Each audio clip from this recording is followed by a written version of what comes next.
નમસ્કાર વાલા વિદ્યાર્થી મિત્રો, સ્વાગત છે તમારું। આજે વાત કરીશું ધોરણ 9માં મિત્રો ગુજરાતી વિષયની અંદર આપણી જે પ્રથમ પરીક્ષા છે તેનું એસવીએસ કક્ષાનું પેપર કેવું છે, નવી બ્લુપ્રિન્ટ મુજબ તેની આપણે આ વિડીયોમાં ચર્ચા કરીએ। તમારું પેપર 50 ગુણનું આવવાનું છે એ તમને ખ્યાલ હશે અને 2 કલાકની અંદર આ પેપર પણ પૂર્ણ કરવાનું રહેશે।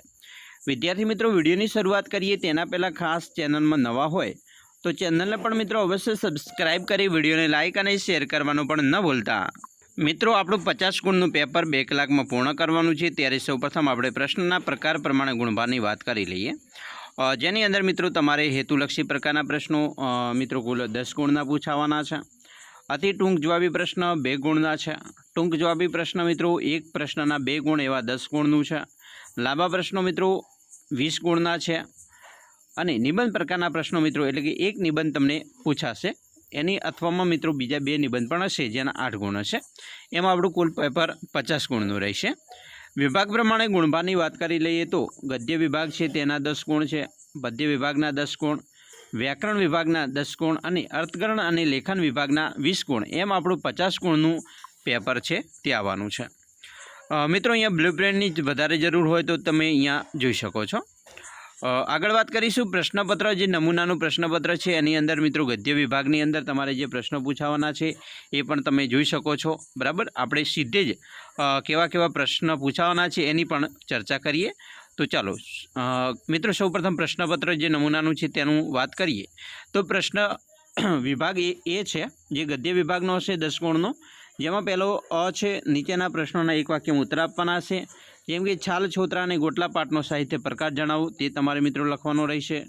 મનુભાઈ પંચોળીનું ઉપનામ તો દર્શક છે એ આપણને ખ્યાલ જ છે, તો એ પણ આપણે આનો જવાબ આ રીતે લખીશું। એના પછી પ્રશ્ન મિત્રો બ છે, નીચેના પ્રશ્નોના ટૂંકમાં ઉત્તર લખવાના છે, જેમાં 1 અમેરિકાના ખેલાડીઓને લેખકે કઈ ચેલેન્જ કરી, 2 ગાંધીજીની શેની ચોરી કરવાની ટેવ પડી અને શા માટે। હવે મિત્રો આ પ્રશ્નના અથવામાં બીજો પ્રશ્ન પણ તમને પૂછી શકે છે, જેમ કે પ્રાચીન સમયના કોઈ ઋષિ આજે આવે તો તે શું કહેશે। એના પછી મિત્રો ક છે, નીચેના પ્રશ્નોના સવિસ્તર ઉત્તર લખવાના છે, જેમાં 1 ગોપાળ બાપાનું પાત્રલેખન કરો, અથવા એ પ્રશ્ન ન આવડે તો અમૃત કાકીએ દવાખાનામાં મંગુ માટે કરેલી ભલામણ એના વિશે પણ લખી શકો છો। વિભાગ બી પદ્ય વિભાગ છે, તેની અંદર મિત્રો અ છે કાવ્યપૂર્તિ કરવાની છે। મિત્રો તમારે આ રીતે કાવ્યપૂર્તિ પૂછી શકે છે। સાંજ સમય સાંભળ્યો મહેકે, ત્યાંથી મિત્રો સરસ મજાની 2 ગુણની અંદર તમે કાવ્યપંક્તિ પણ પૂર્ણ કરી શકો છો।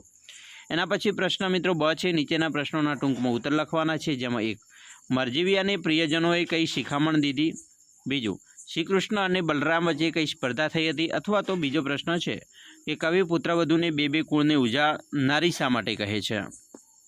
એના પછી મિત્રો ક છે, નીચેના પ્રશ્નોના સવિસ્તર ઉત્તર લખવાના છે, જેમાં 1 કૃષ્ણનું રૂપ મહાશુભકારી છે એમ કવિ શા માટે કહે છે। એના અથવામાં બીજો પ્રશ્ન છે કે કામ કરે એ જીતે, કાવ્યમાં વ્યક્ત થતું મહેનતનું મહત્ત્વ તમારા શબ્દોમાં લખો। મિત્રો વિભાગ સીની અંદર તમારે કેવા પ્રકારના વ્યાકરણના ટોપિક્સ પૂછાવાના છે તેની પણ વાત કરી લઈએ, જેમાં મિત્રો 1 જોડણી સુધારો, જેમાં તમને આ પ્રમાણે પૂછી શકે છે સાંદીપની અને મિનિટ, બરાબર।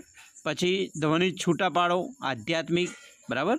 પછી મિત્રો ઘાટાક્ષરી જે છુપાયેલ સંજ્ઞા છે એનો પ્રકાર, જેમ કે ડુંગર, તો ડુંગરનો તમારે સંજ્ઞાનો પ્રકાર જણાવવાનો છે। એના પછી નીચેના વાક્યમાંથી વિશેષણ શોધીને પ્રકાર લખો, કે શીતળ શરીરે થાય ઘણું તને સાંભળે રે, તો વિશેષણ છે મિત્રો ઘણું, બરાબર। તો શીતળ એ મિત્રો તમારે એનો વિશેષણનો પ્રકાર લખવાનો છે, બરાબર, ગુણવાચક છે કે શું છે। એના પછી નીચે આપેલા શબ્દોની સંધિ છોડો અને જોડો, હિમાલય, હિમવતા આલય અને રવિવતા ઇન્દ્ર, તો રવિન્દ્ર, તો એ મિત્રો તમે જોઈ શકો છો। એના પછી મિત્રો દાંતનો સાચો સમાનાર્થી શબ્દ, તો દાંત એટલે દ્વિજ, બરાબર થાય। એવી રીતે 7મો પ્રશ્ન છે કે નીચે આપેલી શબ્દને ધાતુ પ્રત્યે લગાવી શબ્દ બનાવો, જેમ કે બેસવું, ધાતુને ઠ પ્રત્યે લગાવી નવો શબ્દ તમે બનાવી શકો છો, બરાબર। એના પછી 8મો છે, નીચેના વાક્યમાં સર્વનામ શોધવાના હોય, જેમ કે મારડમાં હું મગફળીના સોદા માટે ગયેલો, બરાબર, તો એનું સર્વનામ મિત્રો તમે શોધી શકો છો, જેમ કે હું। 9 જીભ ન ઉપડવી, રૂઢિપ્રયોગનો સાચો અર્થ, તો કે ભાઈ જીભ ન ઉપડવી એટલે કે બોલી ન શકવું, બરાબર।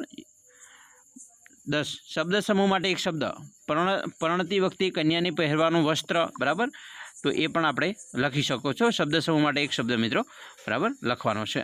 વિભાગ ડીની વાત કરીએ, અર્થગ્રહણ વિભાગ છે, જેને લેખન વિભાગ આપણે કહીએ છીએ, જેમાં તમારે વિચાર વિસ્તાર લખવાનો આવશે.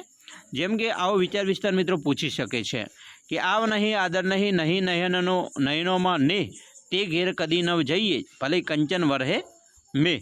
અથવા તો મિત્રો તમને બીજો પણ વિચાર વિસ્તાર પૂછી શકે છે, જેમ કે પુરુષાર્થ વિના પ્રારંભ પાંગળું છે. તો આવા પણ મિત્રો સુવિચારો તમારે લખવાના છે.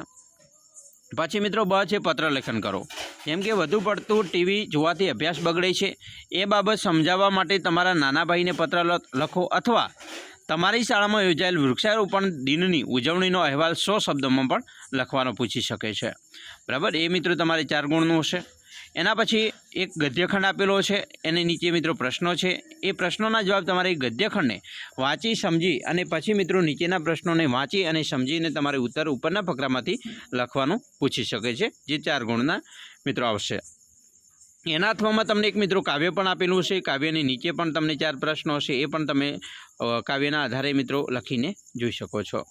એના પછી મિત્રો ડ છે, નીચે આપેલા મુદ્દાઓના આધારે આશરે 200 શબ્દોમાં નિબંધ લખી શકો છો, જેમ કે જીવનમાં પુસ્તકોનું મહત્ત્વ, બરાબર, અને માતૃપ્રેમ. તો મિત્રો આવા તમારા અલગ અલગ જે વિષયો છે નિબંધના, બરાબર, એના તમને અહીંયા ટોપિક પણ આપી દેવામાં આવશે, મુદ્દા આપી દેવામાં આવશે. મુદ્દા આધારે તમે વાર્તા સરસ મજાનો નિબંધ લખી શકો છો. મિત્રો આવી રીતે તમારું પ્રશ્નપત્ર રહેશે, બરાબર. તો અમે આશા પણ રાખીએ છીએ તમને આપણો વિડીયો પણ ખૂબ જ ઉપયોગી નીવડશે. અને મિત્રો ખાસ વિડીયો ગમે હોય તો લાઇક, શેર અને સબસ્ક્રાઈબ કરવાનું પણ ન ભૂલતા.